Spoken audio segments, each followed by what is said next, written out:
Hey everybody, welcome to the Jacksonville, Florida real estate market update for June of 2022. My name is Justin. I'm a real estate agent here in Jacksonville with the Real Keeper Home Team at eXp Realty. Before we get started, please go ahead and subscribe to our channel. Steve, Lauren, and I, we definitely appreciate it because we'll be posting quite a bit of content in the future and we don't want you to miss out on it. And if you can, please go ahead and hit the bell in this video so that way you get notified of any future videos like this one moving forward. We'll be posting about once a month for market updates, so definitely stay tuned in. Typically, it'll be about the first week or two of the month. So as we get started, I do want to mention one last thing.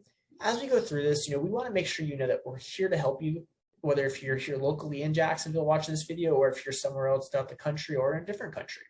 Whether if you're looking to buy or sell a home, we stay as knowledgeable as we can on the market, and we want to provide the top and best service we can to you. So if you ever have any questions, or if you ever wanted to discuss further the market conditions or what we can do to help your current situation, we actually will have a link down below in this video, and it'll take you to our calendar. So that way you can actually schedule a 15-minute one-on-one with us, whether it's through Zoom or if you want to do it face-to-face, that we can help discuss any of your buying or selling needs and see what we can do to help you. So now we'll get started, and I'll go ahead and move us on over and share my screen with you guys. We'll take it from there. All right, so this is our Beaches and Southside market real estate market update for June of 2022, which was actually posted on July 3rd with its data. So as we start, I want to go ahead and put it right out there. We had 661 homes listed in June. However, of those 661, only 414 were actually available. We had 247 of those pending. What that means is we had a 37.4% pending ratio. 37.4% of all homes in the Beaches and Southside area were under contract. You couldn't do anything with it if you're looking to buy one. You only had 414 at your disposal. With the way the market conditions work, the higher that percentage is, the stronger the demand is for the real estate in that area. And all it means is that there's less inventory for you as a consumer if you're looking to buy. Now, as we take a closer look at where these listings were priced at, we did see that homes that were priced from $200,000 to $400,000 actually were the most homes that were under contract in June. Whereas we saw homes that were priced $400,000 to $600,000, not too far off, next highest, next bracket up. Those were actually the most homes on the market without a contract. And they had 116 listings between $400,000 and $600,000. Now, all the properties in the Jacksonville Beaches Southside area, for all of them, the median was actually $574,450.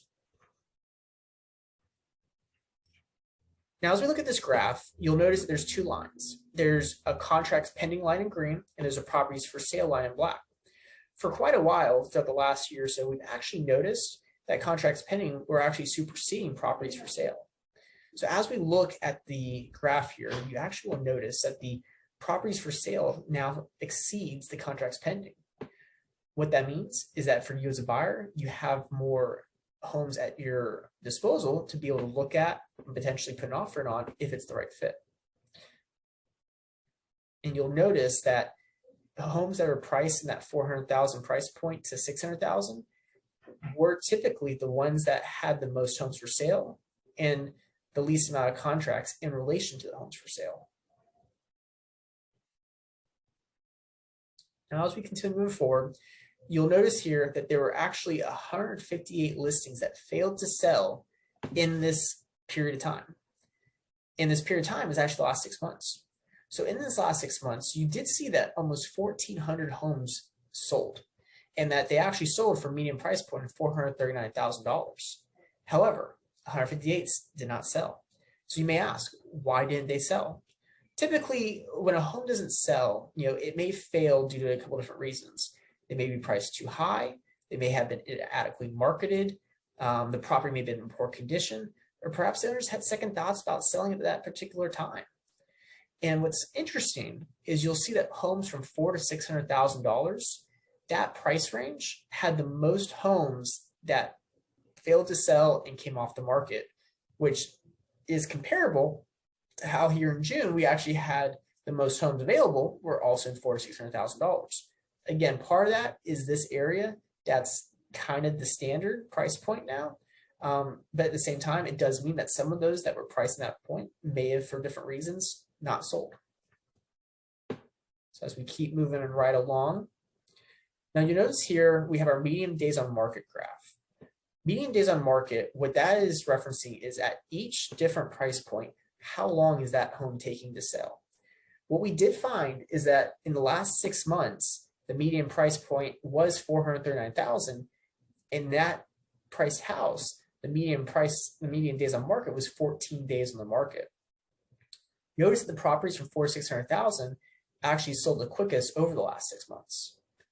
And it's quite odd, there are some that aren't selling, but they are selling the quickest. Now, in the last 30 days, we actually have seen that there's been an uptick in price from $439,000 to $456,000. And the days on market has stayed relatively the same. It's actually gone down a day. So it's actually 13 days on the market. So again, all that means is a home when it's in the market is going under contract in 13 days. So why it's very important to work with someone who you know, like, and trust to make sure that they're getting these homes to you as soon as possible, because you may not have a whole bunch of time to wait to see it. You also notice here that the median list to sales ratio for this area was actually 100.9%. We've been in this position now for the last year and a half or so, but homes have been selling overall a little bit higher than what they've been listed at. Part of that has been due to the demand. We keep moving right along. Obviously, like I mentioned, we're at a list to sales ratio of 100.9%. It's interesting to see. Obviously, a couple years ago, that wasn't the case. The last couple years, we have seen that. And right here, you'll see in these graphs, the median sold price overall, that 440, we did see that there over the course of the last 6 months, we have exceeded that price through May, June, and July. But what you have seen, and this is where, again, it's very important to see, is there actually has been a decrease in the median sold price. Now, that doesn't mean the market itself has been changing in the sense that sellers are reducing their prices across the board. We are seeing some price reductions, some price adjustments, but that's not necessarily the reason why. You have to always remember that this is always in kind of a vacuum, and it all depends on data in, homes out. And so overall, may have had some homes that sold that were higher price point homes that did skew the data, and vice versa for June, July for this area. You'll also see median days on market, which this is actually really why you can tell that, again, May, June, July for median sold price was a bit dependent on what was on the market, because no matter what was on the market, the median days on market always relatively stayed around that 14-day mark. So as we keep on moving from there, this one you're going to love. This one is actually our market summary table. So as you can see, we had 414 actives. We had 247 pendings. We had 158 that came off the market in the last 6 months. We also had 1,397 that did sell in the last 6 months. So as we look at this, you will see that the days on market across the board were all relatively low until you started to go up to the higher price points. Obviously, $1 million homes, there tends to be less buyers for them. On the flip side, you also see this list to sales ratio over here, whether if the home was in the lower brackets or if they're in the higher brackets, the majority of the time they did stay around that 95 to 102 range, 103 range. So what does this all mean? As you look at the data, overall, the lower price brackets, you actually saw that the pending ratio was actually a bit higher than when you look at the whole amount of homes in the area. So again, $200,000 homes were at 48% pending. Again, for every $200,000 to $400,000 home, for every two of them, one was already under contract. It's crazy, but that's why we do these market updates. That way you're aware of it. That way you know. So as you go to the bottom, you do see right here, the market averages ended up being 41 days in the market with an average price point of 826. While the median was around 19 days in the market with an average with a price of 575,000. You do see here that we had a 37% for the overall market for the beaches and south side, 37% pending ratio. And over here, you see that we did have the market average of 100% and the market median of 101% as far as list price to sale price. Now, obviously, you see on here on the right side, the majority of the beaches and south side are still in a very heavy seller's market. These estimated amounts of inventory, for it to anywhere get close to being an equal market, you typically are going to need to see these numbers in the 5s and the 6s, the 7s, to start getting into more of a buyer's market. But just to get an equal market, 5s to 6s. Right now, most of these price points are still in a very heavy seller's market. So that is your market update. That is a great look at the market. It's one of those things, the market is very challenging right now for a lot of people for a lot of different reasons.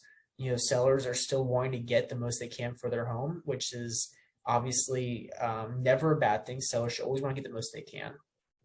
But buyers, obviously, with these higher rates, with these rates, they have increased. They've almost doubled from January 1st of this year till now. Now, we are seeing a small decrease in the rates, but for some buyers, it's been a very challenging time because of the fact that they've lost some purchasing power because of it. How that affects the market as we move forward, to be quite honest, we'll probably see the next 60 days will be a good test. The next 60 days, we will start to see how the market starts to change, how the market starts to be affected by these rate increases, by there is obviously these inflation increases, especially this one that just came out for June. So the next 60 days will be very important. But overall, the data is the data. We love to be able to provide as much information as possible. And that's what I want to do today for you as the audience. So if you have any questions, like I said, please hop on our calendar at the link below. We'd love to chat and see what we can do to help with your home search. And overall, it's one of those things that we will be posting more of these. So definitely subscribe to our channel. Hit the bell for this video, and we look forward to seeing you again on the next one. Till next time.